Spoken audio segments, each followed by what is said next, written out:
So we'll move on to the Stage 3 drought update with some other business within that item too.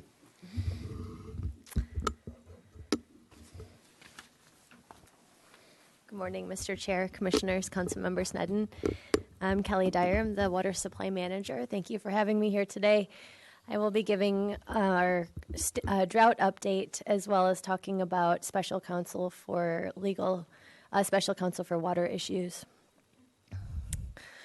So our outline is to discuss the drought status, the city's demand status, our water supply status, the supply strategy, and then water rights, legal services, and at the end we'll be asking for your recommendation.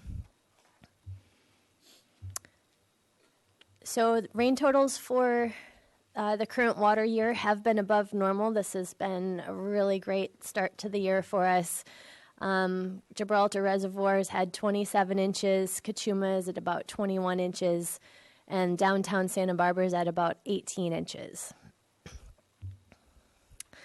This is the...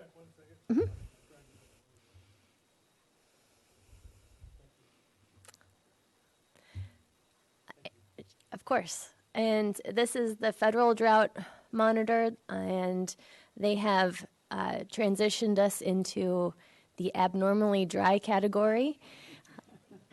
And I would say that while the climate conditions have improved for us here, we have just come off the 7 driest consecutive years, and we have a ways to go in terms of our groundwater basins as well as Cachuma Reservoir, which has gone up, but still has a lot of space in it. So the city at this point remains in a drought emergency.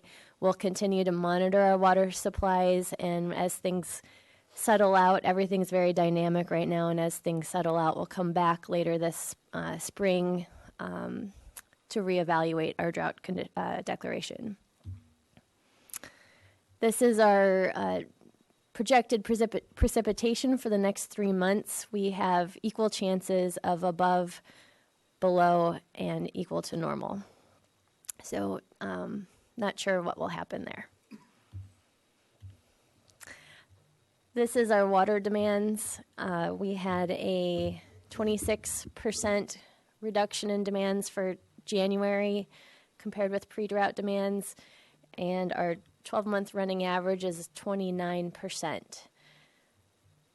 So at this point, I don't have concerns there. I think we're very close to the target. Our water sales, this is our unaudited revenue.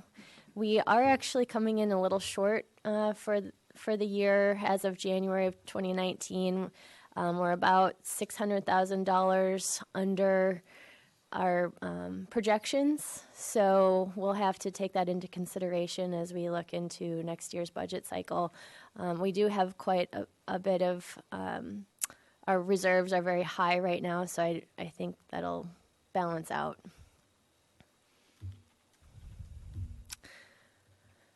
Gibraltar Reservoir is at 100% of capacity, 4,300 acre feet, and it began spilling on January 17th and is still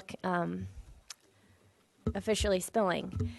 Water quality has been challenging. We have high turbidity in organic matter.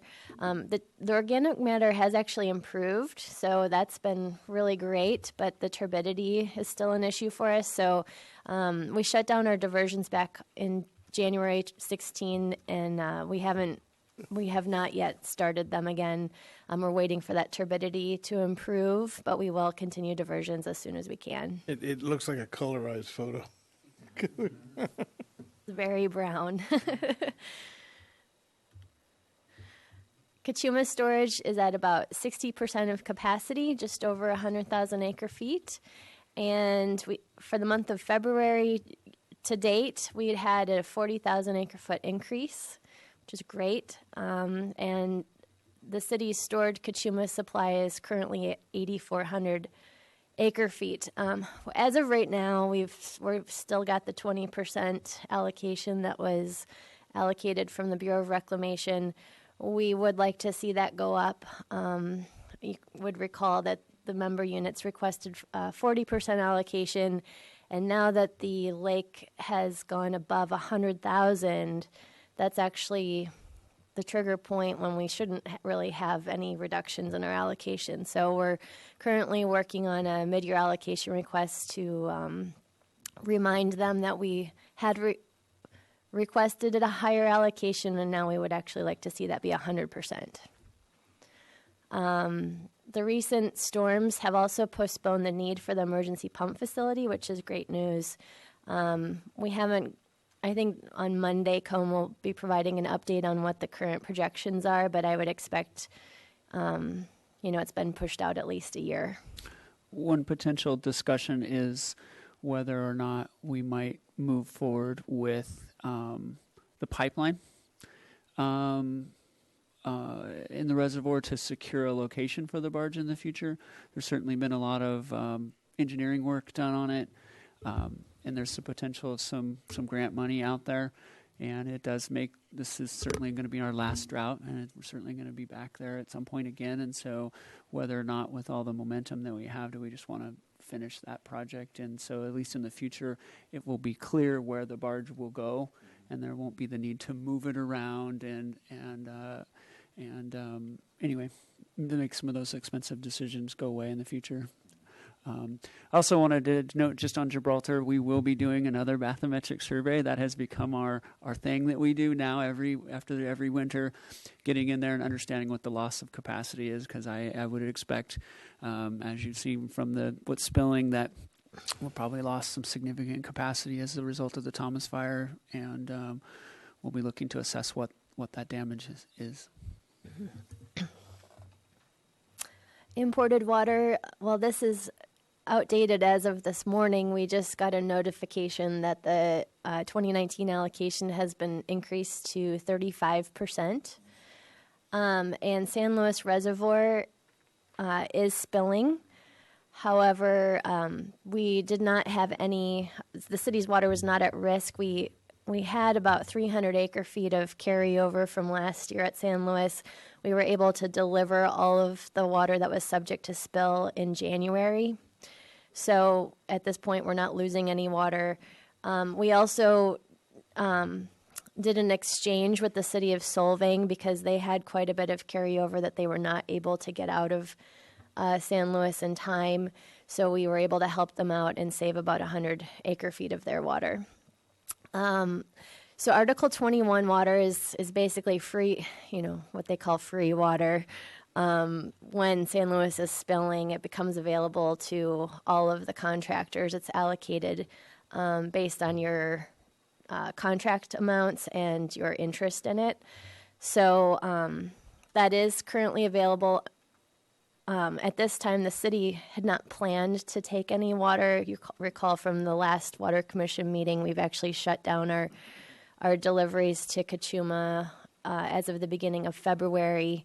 And even if we did want to send water, there's no way. The deliveries aren't working right now. So the reason is, as the lake levels started to rise, CCWA had to take out the bypass pipeline, at least a portion of it. So they're not able to deliver water through the bypass, and they're waiting for the lake level to stabilize to either reinstall the bypass or potentially use the penstock, which is in the outlet works. That's not currently available because the outlet works are being used to meet the downstream fish requirements, and we're not allowed to, there's blending issues. So we're waiting until the lake level reaches a point when Hilton Creek can be used for the fish flow requirements. That would free up the outlet works for our state water deliveries. But CCWA continues to work with Reclamation on this and trying to press them on getting this workable for us, so that should any of the South Coast agencies desire state water deliveries to Kachuma, that we have the functionality to be able to do that. So just to understand, that free water that's available, we can't use it at this point because there's no way to deliver it. Correct. Correct. That's unfortunate timing. Okay. And we say free water, it does come, you have to pay all the transportation costs. And all this. We do have to pay for the delivery. Is it available for exchange? Like we could. We did ask that question, Councilmember Sen, that we asked that question of CCWA. The rules are that it has to be used kind of real-time point of delivery, so it only is available to us if we could actually send it to Kachuma at this point. There's no place to bank it. We don't have any place to, and if we send it, I'm not aware that we can actually claim it and then send it to another agency. I think we can only claim it if it's actually delivered to us. And so does that also affect the other member agencies who store in Kachuma? So anyone who's... Correct. As of right now, none of the South Coast agencies are able to take advantage of the Article 21 water. And is there an agency that is able to take advantage of that water? There's 11 member agencies within CCWA, and so City of Santa Maria, City of Solvang, ID1 should be able to use that water at this point. And then do their allotments go up based on that the other agencies can't access that water? So are they actually able to access more water? Or does it stay in the reservoir or just spills? That's a great question. I think Article 21 should be allocated at the CCWA level, I think. So they might be able to take advantage of some of the water that's not coming to us. Thank you. I also wanted just to note that, and it just speaks to Ms. Dyer and how she views water supply planning and cooperation amongst other agencies. But she was quick when the call came to assist Solvang with this issue. She was quick to volunteer. And again, it is at no harm to the city, but it was some additional work on her behalf to get involved in this issue and make sure that, I don't know, I just appreciate that kind of cooperation. And anyway, I just wanted to acknowledge her for that. Thank you. I will say the City of Santa Barbara and Montecito Water District were the two agencies that were able to help Solvang. So credit to the City of Santa Barbara as well as Montecito Water District for that. Supplemental water. So now that Kachuma is over 100,000 acre feet, we have called off the deal with the Mojave Water Agency. Not really interested in accruing additional water debt. In fact, we've shifted our focus and are considering if there's any opportunities for us to pay down some of our water debt, which is currently about 3,700 acre feet. Groundwater, we still continue to monitor water levels and seawater intrusion. Our wells are all offline right now, although we do exercise them regularly. We'll be reassessing whether or not we bring the wells back online this spring once things have settled out with our surface water supplies. If we have sufficient surface water, we'll likely try to keep them off. Ms. Dyer has started, I don't know if you remember, we talked about ASR. It's the injection of surface water into the ground. Ms. Dyer has kind of kicked off an effort. We had put that on hold because we didn't have any water to inject in the ground. But with the level of Kachuma and the potential for it to spill, she's restarted that process. And so hopefully we can get those permits in place and be able to potentially inject. And again, it sounds good, but it's very limited at how much we can actually inject. But I think if there's an opportunity and we've got water that's otherwise flowing to the ocean, and it's a good use of resources. And so if there are gains from reservoir accumulation and you get to play with that bar chart thing we're going to see eventually here, will that be your first priority, is to replace what you were going to use from groundwater with the gains from Kachuma? So at this point, we have backed off on the supplemental water purchases because we didn't want additional debt. Okay. That was the first thing that we did. The next will be resting the groundwater basins. And then after that, it's looking at whether we continue to operate desal or not. Lower the desal output. Okay, thanks. I will say for the injection too, that's what we're doing. It's a pilot study, and are right now just getting our permits in place. They're 2-year permits. We would really only start injecting if we saw that Kachuma was spilling.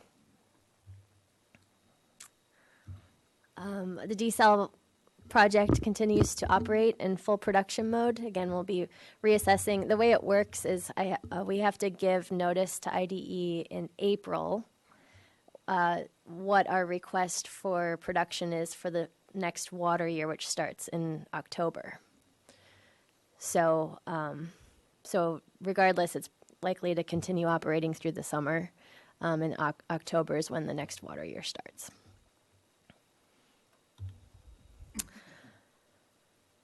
Our recycled water plant is currently online and meeting all of our demands, and we're continuing to work through some of the legal remedies to address the capacity issues. Mr. Hagmark, I don't know if you have any updates on that. There is a court date set, so, or a hearing date, and that is in April. So hopefully we can get some closure to this. Okay, and so the strategy, again, everything's very dynamic right now. So this is in flux and it's changing. We've made some updates to it, which are to include Gibraltar supply for this year. We're basically assuming this is the current water year, 2019. And so we've added the Gibraltar supply, the light blue, which is an average of how much was diverted from Gibraltar last year and the year prior. In 2017, we actually had a really great year with water quality from Gibraltar, but then the Thomas Fire happened, and then we had pretty limited diversions last year. So we're assuming an average right now because we have seen an improvement in the TOC. So hopefully we can get a little bit more than last year, but we're not assuming the full extent. And this will need to now be updated based on the 35% allocation of state water and eventually whatever the Kachuma allocation ends up being, we're hoping for 100%. But we are still currently at 20%, so I'm waiting to see what happens with that process. Water rights legal services. So we've had a special counsel for water rights issues going back to 2008. We had a contract with BKS. They have been helping us with our WARN Act contract process for pass-through water. And then that contract was later amended in 2014. That's right around when we were going into the drought mode and needed some additional support related to supplemental water purchases and groundwater issues. And so that contract is running a little low. So what we're requesting is an additional increase of $100,000. And that will be for the support we need for the WARN Act process, which is an ongoing and continuing process. So we've tentatively scheduled this for council on March 26th, and we'd be looking for your recommendation that council receive an update on the current drought status and water supplies, and also increase the contract for special counsel on water issues.